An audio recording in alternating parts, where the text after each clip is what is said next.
We're here with Rob Murray Jr., Score America. A lot of people don't realize, a lot of people think Dan Goosen is the promoter. You are the co-promoter of Eddie Chambers.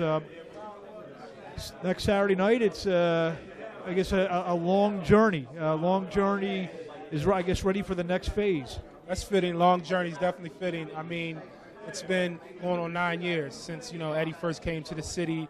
And, an underestimated, people considered him undersized. He should be considered a cruiserweight, pudgy, this, that, and the other. But, we're here now, and we're going to take full advantage of our opportunity. The fact that you guys have been to Germany twice, and it's weird. I've talked to some people that, I know you guys are going over Saturday. Why only a week? Because, usually it's 2-3 weeks. The fact you guys have gone over twice, you kind of know what to expect with the time change, with the climate, with whatever elevation there may be. It shouldn't be a big deal. Yeah, you said it. Our experience has showed us that shorter time period is good for us. We went the first time we went to Berlin. We were there, and Eddie felt it was kind of too long. 7 days out is good for us. We already can get acclimated to the time change easy. We know where we want to eat. We have our own schedule and regimen ready, so we go right in and get ready to handle business and get out of there. Back, he came to Philadelphia, fighting those guys at the Blue Horizon, some of those Midwest guys who, looked like some of them should have been in like the circus or whatever. Did you ever see back then? If I would have told you 2010, Germany, 55,000 people, Klitschko, what would you have said to me? Yeah, that's what we expected at some point. Who knew about 50,000 people? I think that's pretty phenomenal to be able to fight in that type of arena, in that type of environment. But if you would have asked me, will we be fighting for the heavyweight title at some point against Vladimir Klitschko or whoever it may be, I would have said, yeah, that's what we had set out to do since day one. So we're just reaching our goal. Just talked to Steve, his brother. I said, what was the turning point? And he actually gave me an interesting answer.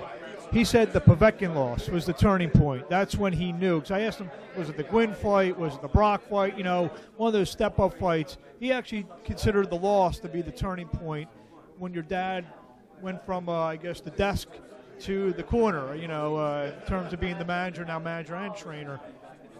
Would you concur with that? Turning point in terms of, realizing that, these opportunities don't come along often, and I think that it's a testament to Eddie's resolve and his character and his toughness altogether. A lot of guys after that loss having to come back and fight at the Blue Horizon for substantially less pay, taking a Sam Peter fight that a lot of people wouldn't have wanted to take, or people who would consider that to be a risky fight for substantially less money.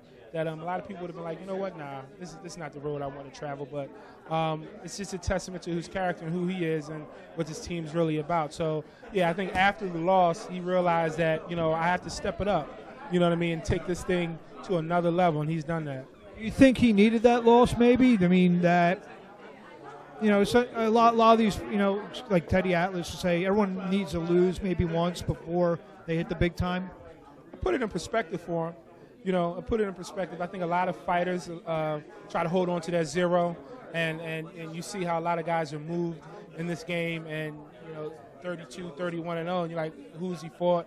I think that that loss had helped him put a lot of things in perspective in terms of his own career and realizing what he needed to do if he actually wanted to be a world champion. How much does Eddie's demeanor play into it?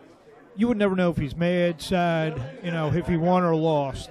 Very, very even keel. How much does that play into, the trials, the one, the one down point, the Povetkin loss?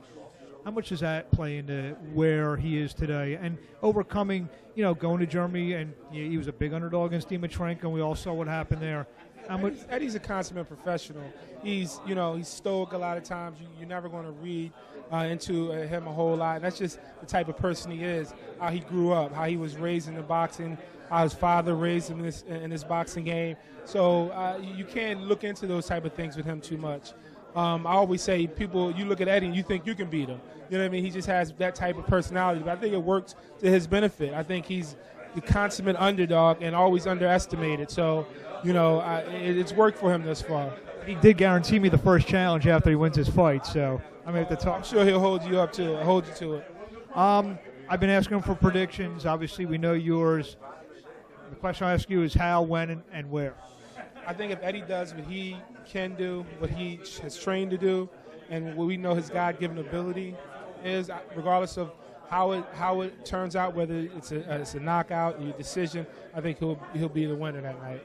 Absolutely, and we'll see you, I guess, next Saturday night in Dusseldorf. I know you're ready for the big plane ride over there. I'm sure that's going to be fun. Yeah, 8 hours. I just hope I'm not sitting next to some little kids or whatever kicking me all the trip. You know. All right, Rob, we'll see you then. Thank you.